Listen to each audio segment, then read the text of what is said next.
দেশের বাজারে বিক্রিত হওয়া বোতলজাত সয়াবিন তেল সহনীয় মাত্রায় বেশি ট্রান্স ফ্যাটি অ্যাসিড পাওয়া গেছে। এই ক্ষতিকর উপাদান দীর্ঘমেয়াদে মানুষের উচ্চ রক্তচাপ, হৃদরোগের ঝুঁকি বাড়ায়।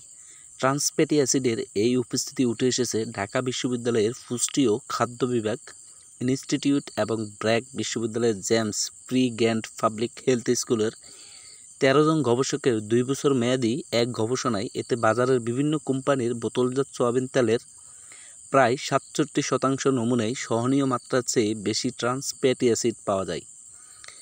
খোলা সয়াবিন তেলের ক্ষেত্রে হারটি প্রায় ২৫%।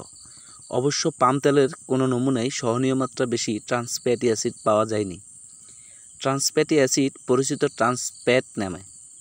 সয়াবিন তেলে ট্রান্স ফ্যাট তৈরি হতে পারে পরিশোধন প্রক্রিয়ার কোনো গলদে। অতীতের গবেষণার বরাত দিয়ে এই গবেষণায় বলা হয়েছে, ভোজ্য তেল পরিদর্শন করা হয় উচ্চ তাপে, তখনই এই ট্রান্স ফ্যাট বেড়ে যায়।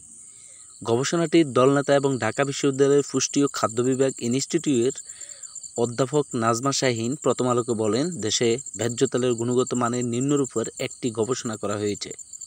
আমাদের গবেষণা ফলাফল অনুযায়ী বাজারে প্রাপ্ত ভোজ্য তেলের এই অবস্থা দেখতে পেয়েছি, তা দেশের জনস্বাস্থ্যের জন্য দীর্ঘমেয়াদী ক্ষতিকর বার্তা দিচ্ছে। অধ্যাপক নাজমা শাহীন আরও বলেন, সরকারের নিরাপদ খাদ্য কর্তৃক বিশ্ব স্বাস্থ্য সংস্থার WHO নির্দেশনা অনুযায়ী ট্রান্স ফ্যাটকে ক্ষতিকর উপাদান বিবেচনা করে ভোজ্য তেলের সহনীয় মাত্রা নির্ধারণ করে দিয়েছে। ভোজ্য তেল পরিদর্শনকারী কোম্পানিগুলো একটু সচেতন হলে এবং সংশ্লিষ্ট সরকারি সংস্থাগুলো তদারকি বাড়ালেই এই ট্রান্স ফ্যাট পরিমাণ কমিয়ে আনা সম্ভব। চীন, ভারত সহ বিভিন্ন দেশে অতীতে এমন গবেষণা হয়েছে, সেখানেও সহনীয় মাত্রা বেশি ট্রান্স ফ্যাট পাওয়া গেছে। ১৫২১টি নমুনা পরীক্ষা। গবেষণায় নমুনা সংগ্রহ করা হয়েছে দেশের ৮টি বিভাগ থেকে। প্রতিটি বিভাগে ৩টি করে বাজার, ১টি শহর ও ২টি গ্রামের থেকে সংগ্রহ করে ১৫২১টি তেলের নমুনা পরীক্ষা করা হয়।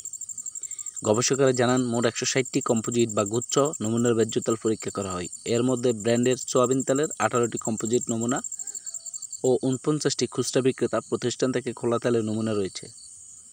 পাম তেলের ব্র্যান্ডের নমুনা নেওয়া হয় ১১টি কম্পোজিট। খোলা পাম তেলের নমুনা নেওয়া হয় ২৮টি কম্পোজিট। নমুনা সংগ্রহের সময় ২০২১ সালে ফেব্রুয়ারি, মার্চ এবং জুন, আগস্ট। পরবর্তীকালে ৫টি কারখানা থেকেও নমুনা সংগ্রহ করা হয়। সংগৃহীত নমুনা